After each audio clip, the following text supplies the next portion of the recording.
Welcome, everyone. Welcome back to our Herocast, our podcast devoted to the ordinary heroes who we normally do not recognize as such. And as you know, if you watch our previous episode, we are talking now about women. And if you missed that, our first episode, please go to our YouTube channel, IADC where you will find it. And today I'm very proud and honored of having here Sabrina Frasca from a very important organization in Italy, Differenza Donna, which fight against violence against women. Sabrina Frasca is a sociologist and gender expert, a member of the board of Differenza Donna since 2005. She is the head of the association's development and planning area. She has been head of shelter centers and refugees houses managed by the association and coordinator of national projects to combat and prevent violence against women. She is gender expert and project manager at the international level. Currently, she is Technical Assistance Coordinator for UNFPA's project, the Family Protection Unit in Syria, for assistance to women and children victims of violence. She is an expert trainer and former internal and external training manager of Differenza Donna for over 10 years. She has gained 20 years of experience. And she is also a mother of two children. Yes, I am.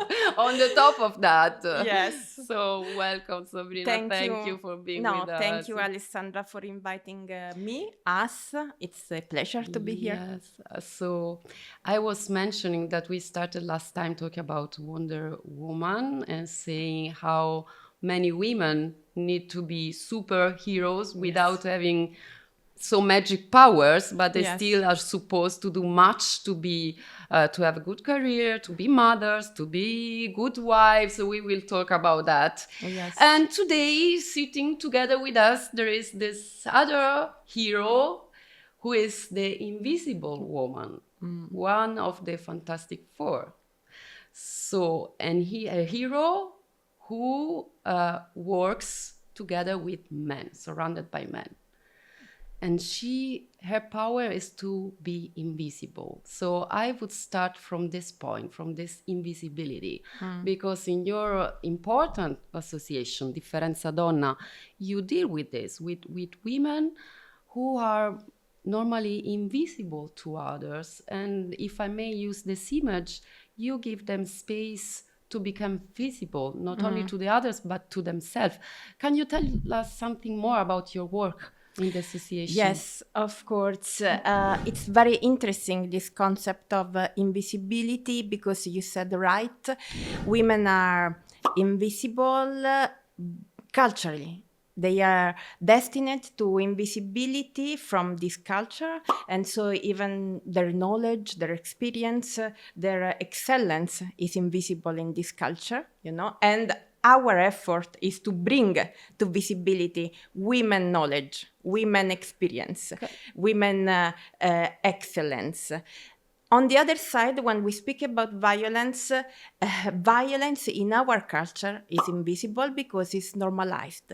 So victims and authors of violence, they don't call it violence, they don't recognize it as violence because they normalize it in their way of behaving, in the relationship, in the family, in the community. So our mission as Differenza Donna is on a macro level to bring to light women experience and women knowledge, and on a micro level to work with women so that they can give a name to the experience that they are living and give the right name so that they can recognize the violence they are suffering. That's very interesting. So let's follow what you do. Let's follow one of the women who contact you. How does it work? How do you get in contact with them? They are mostly victims of violence, domestic violence, I guess. Yes. Can you tell me something more about this? Yes. Well, first of all, I introduce you Differenza Donna, that is a women organization that was born in 1989. So it's more than 30 years, 34 years that we are working about it. It's a women organization that is running shelters, refugee projects for preventing and contrasting gender-based violence. So we work with women that need help with some refugee houses or shelter where we give services, we provide services, let's say, to help them to go out from a situation of violence. Then we run the anti-violence helpline, that is a call center, national call center, that is the 1522. It's a free line that everybody can call from everywhere in Italy to obtain information and to speak about a situation of violence that is experiencing. And then we are working with a legal office that is composed by 22 lawyers specialized in gender-based violence that are supporting women victims of violence. Then we work a lot on the cultural level because we think that gender-based violence is a cultural problem. We will get there. So let's start again with this woman who is an invisible one, as we said, and she's experiencing violence. Any kind, psychological, emotional, physical violence, sexual violence, within the place which is supposed to be the safest, the family and the house, the home, and it's not always like this. So how can, because I guess one of the main or the first challenges for these women is to recognize that they are not invisible, they are experiencing something that is bad, because you said it's normally normalized. So probably they also have to realize that. Can you tell something more about this and how much courage they need to get to the first step to contact you? Yes. Well, women, they are socialized sometimes to discrimination. That means that since they are children and through all their life, they interiorize a kind of level of discrimination in which they have to in some way be less, than men. So that can develop in a relationship where they don't express their desire. They think they cannot be themselves because once they are with a man in a relationship, their independence is given away because of the marriage. So women sometimes suffer violence for many, many years. We start from jealousy and control that is very normalized. So women think it's an expression of love. Because it's normal that a man keeps under control the beloved wife, for instance. Yes. And, we go in schools for prevention activities, and it's really a myth, very, very common. If your boyfriend is in love with you, he will be jealous and he will control your movement because it's normal, because he takes care of you. But, of course, this is a justification of violence. Yeah, of course. So women start to be in a relationship where they give up their independence, even economic independence. They stop working, they stop studying, they stop going out with friends, because they think this is what a woman should do in a relationship, to respect their husband. So when the first slap is arriving, they are already in a spiral in which they don't have any more self-confidence, and they don't value anymore themselves. They don't have a work. Sometimes they are not able, to just say bye to that relationship. Maybe they have children, and then they think that they have to work for make this family working. And if it's not working, it's their fault. This is an interesting point. Also, because you mentioned several times that this is a cultural issue. And there are some cultural, even religious-based categories, such the one of marriage, that you have to protect whatever happens, it happens. In your experience, when these women get finally to get in touch with you and to ask for help, do you experience difficulties based on this, that they are resistant to get out from this relation because they value, say, you don't have to break the marriage, you have to stay to stay there, whatever happens, it's your responsibility and you are guilty if you break it. Yes, Do you this ever is very common because this culture belongs to everyone. So what happens is that a woman tries to help, ask for help to, friends or the church or, her network, and these people most of the time is answering, well, but maybe you did something wrong. Maybe you should you should keep the family united because children needs both parents both parents, and so women feel that they have something wrong if they don't if the violence is exploding, because authors of violence also think that it's their right to be in this way. So when they use violence, psychological or economic or physical violence, they say, I'm using violence because you did not your role of wife in the right way, so I'm obliged to be violent with you. That makes me think, getting back to our hero of today, this invisible woman, who again also in the movies where she appears, she has also to be mother and wife, good mother, good wife, what does it mean, whatever this mean, that the only side of women which becomes visible and this is socially accepted is this role of taking care of the family, of taking care of the husband, of taking care of the children, and all the rest becomes invisible. So there is no anything else besides this. Yes.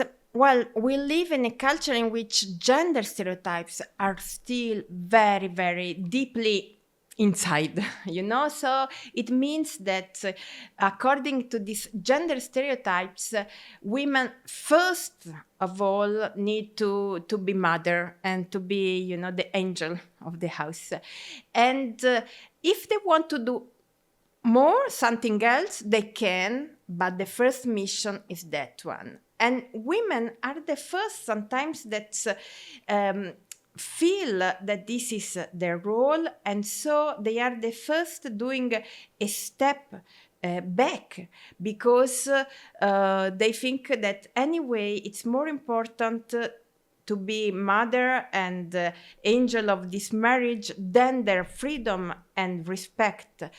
And this is not working, of course, because if you don't respect yourself and if your husband don't respect you, then this family is a family in which children are victims as well.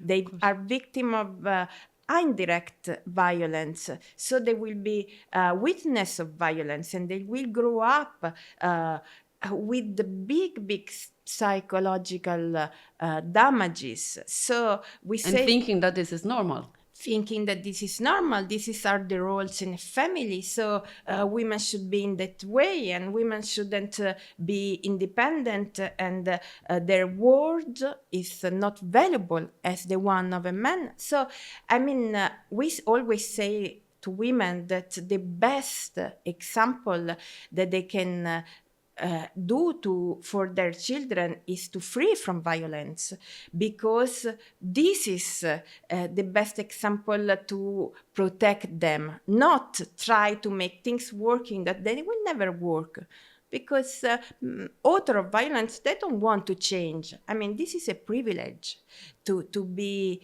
to use domination and violence in a marriage, so if women don't they feel there's, when they are in a situation of violence, they feel there's something wrong that is not working, but they need time to understand. So, and how do you concretely support them? This woman, invisible one, Is takes the calling courage to contact you, and what happens then?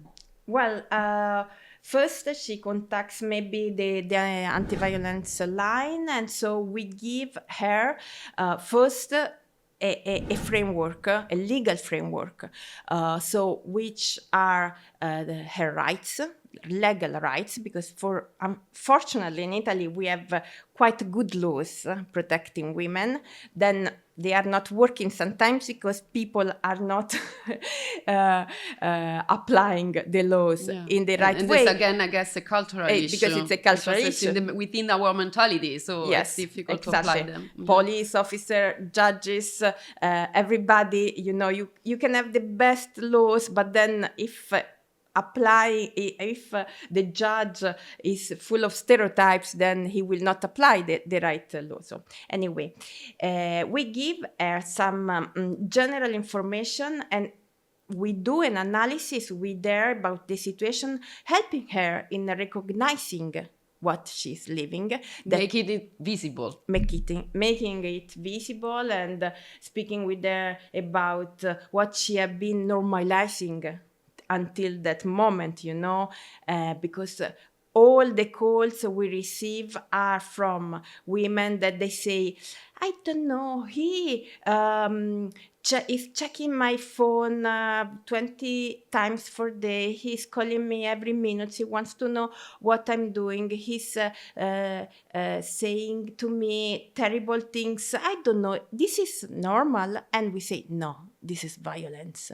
So we provide her the shelter, the anti-violence shelter closest to the place where she lives, so that she can go to the anti-violence shelter. Together with the children, I guess, sometimes. First of all, she needs to go there to have counseling, specialized counseling with the anti-violence operators.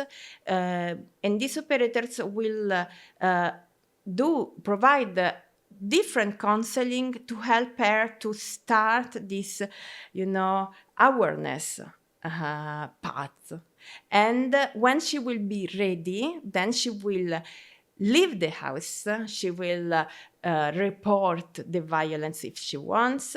She will go somewhere else with her children. And she will... This path, can be long. It's not something that you do... Sorry for interrupting, but this is something that's a touchment. You are saying when she is ready, she will. Yes. So you are not doing this for her.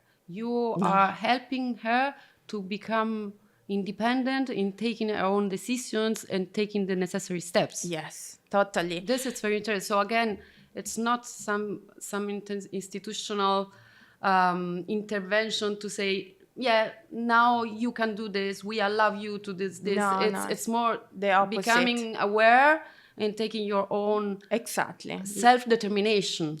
Yes, you get the point, because our methodology, that it's called the gender methodology, is based on the fact that you give to those women power that violence has been taking off.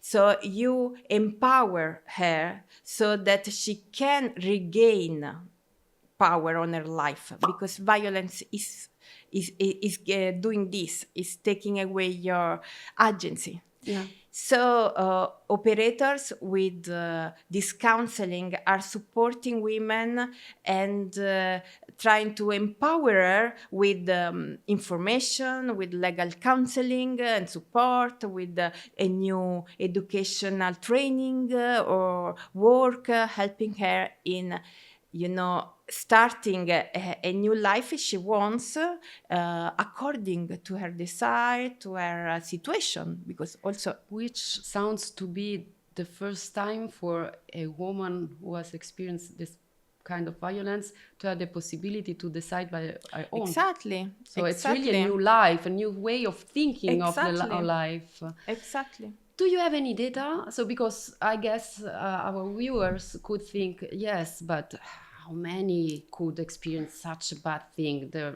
couldn't be so many. Which are the numbers in your experience? Numbers are impressive And even if they are impressive, they are nothing in the meaning that the reporting is like 100% of the situation, because as we were saying, you are reporting violence at the end of a very long path. So if you think about how many women never report the violence, never recognize, never make visible the violence they are suffering, well, numbers are obscure and are really and are hidden, and we don't know them. What we know is how many women, how many persons contact the anti-violence line, and more or less is about 200 contacts every day. Wow. So every day we receive 200 phone call or chat or email that are people asking question, orientation, and information to the anti-violence line. Among these 200 contacts, there are more or less 50 women victims of violence every day. It's interesting to see that in some period of the year, this number is growing like 3 times. Like November, for example, November, the 25th of November is the International Day Against Women, Violence Against Women.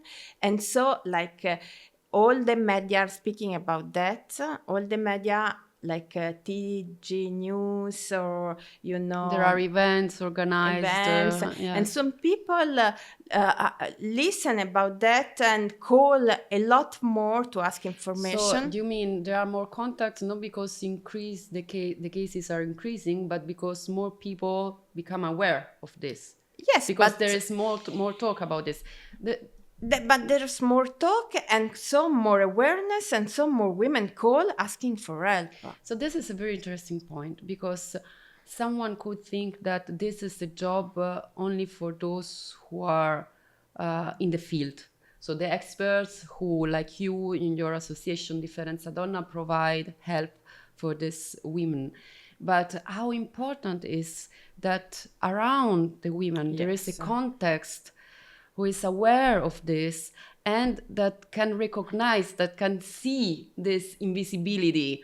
You mentioned before that many reactions from friends or other relatives could be, yes, you have to protect your marriage, how can you live on your own, you have children, and so on. How important it is to train also people to inform them around the women, so that they can see the reality of violence. And they cannot normalize that violence. If we look deeply at the story of women that have been killed, feminicides, then we will see that those women had a normal life with friends, teacher when they were young, and parents, and I don't know, a network, a social network. And these people didn't help that women, underestimating the situation she was living, because they didn't see, as we are saying, they didn't see what was happening, or thinking, okay, he's too much in love, he doesn't accept that the relationship is gone, that's why. So the poor one is the man at the end. Exactly. And this is the situation that we have to focus on, because if everybody is more aware, then we can prevent the extreme situation. When Giulia Cecchettin has been killed in November 23, her friends, her parents, her father, everybody knew that this guy was not accepting the end of the relationship. But everybody thought it was in some way normal, And so she was the first in not reporting to the police, because she didn't have had the support of a community in reporting this situation. When she has been killed, the anti-violence line start to ring like 3, 4, 5 times for day. We had 5 times the call every day of the rather the normal, because parents start to recognize that maybe the situation of her daughter was not normal. Yes, and they were like, oh, but this, this guy is always in front of the door waiting for her because she gave up the relationship. Maybe it's not normal. Maybe I should report this situation. And you see, this is a difference that we can support. I mean, is about that we can work. This makes me think of another form of invisibility, and I would like to share with you, if you agree with my point, that we spontaneously think of victims as poor women, very fragile, without a career, without self-affirmations in society. So if we see, like Giulia Cecchettin, who you mentioned, she was about to complete her study, so she didn't look apparently like the poor young girl suffering something. So is there also an issue so that we think that victims should be according a certain stereotype, while, I don't know, in your experience, there might be women who come from disadvantaged situation or social context, but I guess there are also women who you would never say that they are victim in this normalization that we have. Yes, of course, there are some stereotypes about victim and author as well. Yeah. You know, maybe about the authors, they are even stronger, that are functional to the dynamic, so that you think it's not you. You know, that, for example, the author of violence is for sure someone with problems. Maybe it's a migrant, maybe it's a person with a rude attitude in life, and it's a crazy person for sure. Yeah. And this is helping you in thinking, okay, so I will never be because because I'm a normal white man. Exactly. Yeah. So that's a question, because our time is about to end, but there are 2 points I would like to touch. First of all, are the women who contact you mostly foreigners or Italian? Is there any difference? Well, the line and our shelters are contacted by Italian women, mostly, like 70%, 80% are Italian, because for 2 reasons. One, because Italian culture is a very patriarchal culture, so violence is very spread, and so despite what people think, because normally of course, people think that it's always they are the migrants who exactly. do this. No, it's very deeply rooted in our Western culture, violence against women and gender-based culture, so violence. So they are Italian because Italian women suffer a lot of violence. Then also because they have access to information more easily. More than the other. And exactly. So for migrant women, it's more difficult to arrive to our shelters because they are afraid of asking help more than Italian women.